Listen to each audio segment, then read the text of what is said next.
Let's take a look at cavalry. What is this?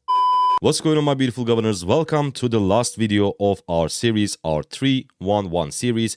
This time we have archers. I know that releasing archer video took a bit longer than the others because, to be honest, I don't have a lot of experience with archers, and that's why I had to consult other people. I had to gather some opinions from actual archer main players, and that's why I actually have two configurations for your top 3 marches, because the reason is archers are extremely versatile, probably the most versatile troop type. You can pair literally like any archer commander with each other, and that's why coming up with top 3 marches, like strict top 3 marches, was a lot harder than I thought. But here we go. Let's start with pair number 1. Our best archer pair investment in Rise of Kingdoms right now is Boudica and Artemisia. Once you pair these two commanders, like, you have a lot of positive things. You have single target damage from Boudica, you have AoE damage from Artemisia. They become extremely tanky for an archer match because you get the skill damage reduction from Boudica, you get the stats from Artemisia, 20% health, 20% defense. So they have best of both worlds. They have the damage and they have the defense. It's like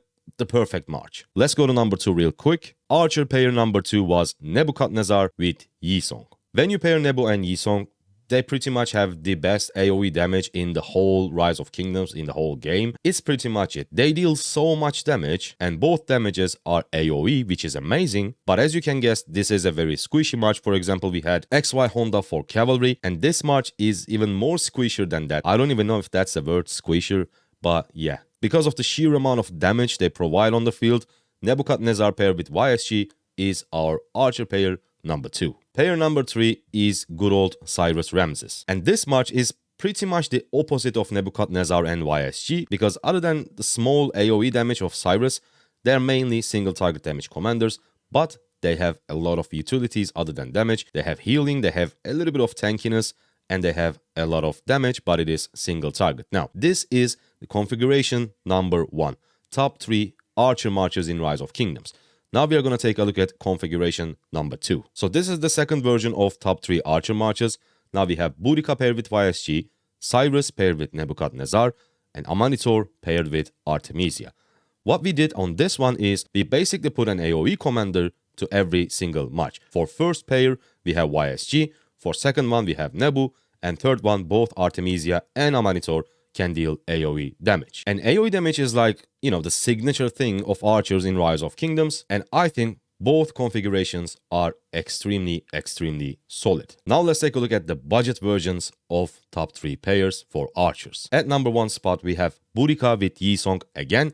But this time, Boudica is not expertise, she is 5551. Now her fourth skill is definitely not her best skill, and her expertise, it is a lot more useful if you pair her with Artemisia. What is the expertise of Boudica? It's pretty much an immune effect against mainly silence, and Artemisia has a self-silence. That's why if you're going to pair your Boudica with Artemisia, you definitely want to get her expertise, but if you're going to pair her with YSG, you can definitely get away with 5551. Try her with a low investment 5551 first and see if you like it or not. If you feel like it's just not good enough for you, you can definitely go ahead and expertise her. But especially for a budget version, I would say 5551 Boudica is good enough. Next, we have Cyrus Ramses again. They were from our configuration number 1 from top 3 marches. But this time, both are 5551. I think this one, we can call this march like archer version of Saladin William. Cyrus Ramses, just like Saladin and William, they both work really good at 5551, especially for free-to-plays and low spenders. I think this is a really nice march if your aim is to be an archer main in Rise of Kingdoms. Let's go to pair number 3. At number 3, we have El Cid, gold key commander, and not the best for sure, but he pairs pretty okay with a 5511 Artemisia. Alternatively, don't have the infographic for it, sorry about that. You can pair your 5511 Artemisia with a 5115 Tomyris. It's actually extremely hard to get a commander to 5115. You need a lot of luck for that.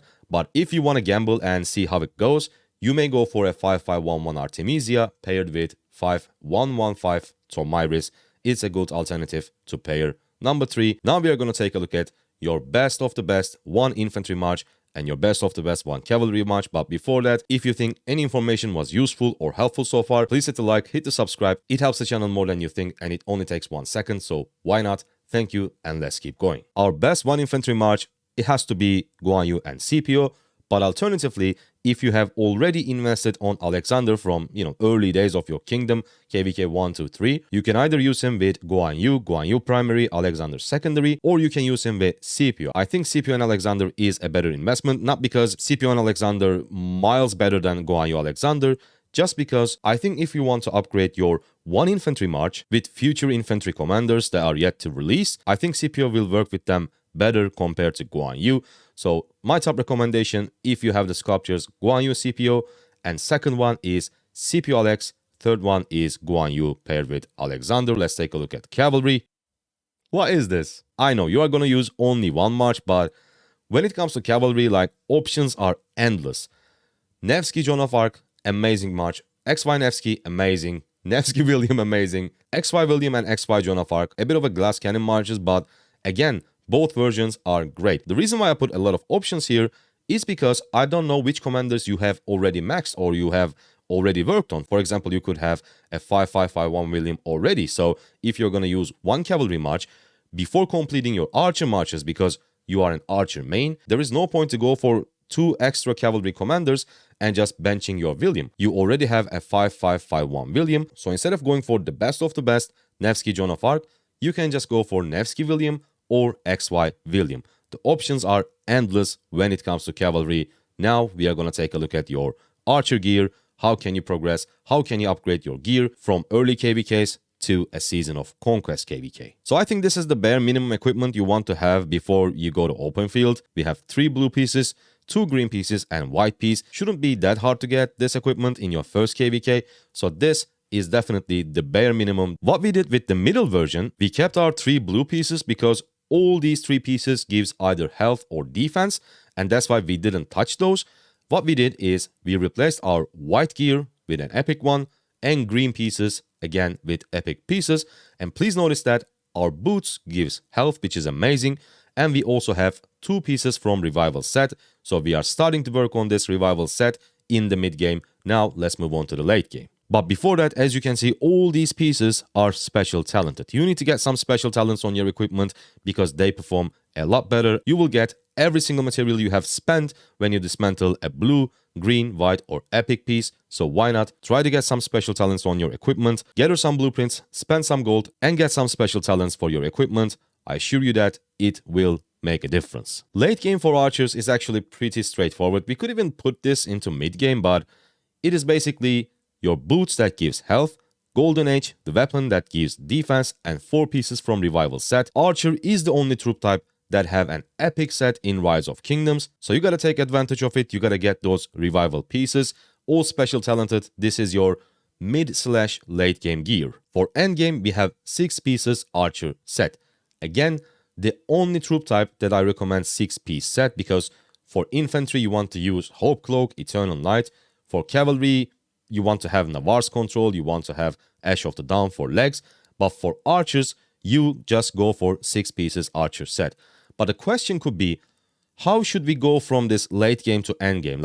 What should be the order? When you're going for that 6-piece archer legendary equipment, there are only 2 principles you need to follow. The first thing is you want to keep your health and defense gear epic version as long as you can. So you want to upgrade the equipment that gives you attack first. And the second principle is you want to get the 2 pieces set bonus and then 4 pieces and then 6 pieces. So I think the best way to do that is to keep your Golden Age, your weapon, your revival legs, revival helm to have 2 pieces from revival set to keep that 2 pieces set bonus active. So what I would do is I will first replace the chest piece and then the gloves. I know legendary gloves gives attack just like epic gloves, but I think keeping those 4 pieces, your weapon, helm, legs and the boots, is better than keeping your glow. So this is our endgame gear. As I said, first you want to upgrade the chest and gloves and then work on other legendary pieces. This is the extreme version in my opinion. This is no different than the endgame. We only have special talents on our legendary gear because, as I said while I was explaining the endgame gear, I think 6 pieces archer set is the best set in the game, and I don't want to break the set for KVK weapon or KVK helm. I think this is amazing. As I said, I wouldn't break this 6 pieces set. I wouldn't go for KVK weapon. I wouldn't go for KVK helm.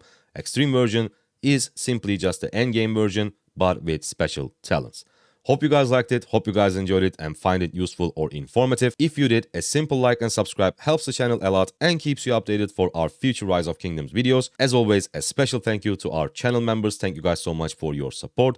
I see you on the next one. Thank you for watching. And here is the infantry version of this concept. If you missed it, make sure to check it out. I see you guys on that video. Bye.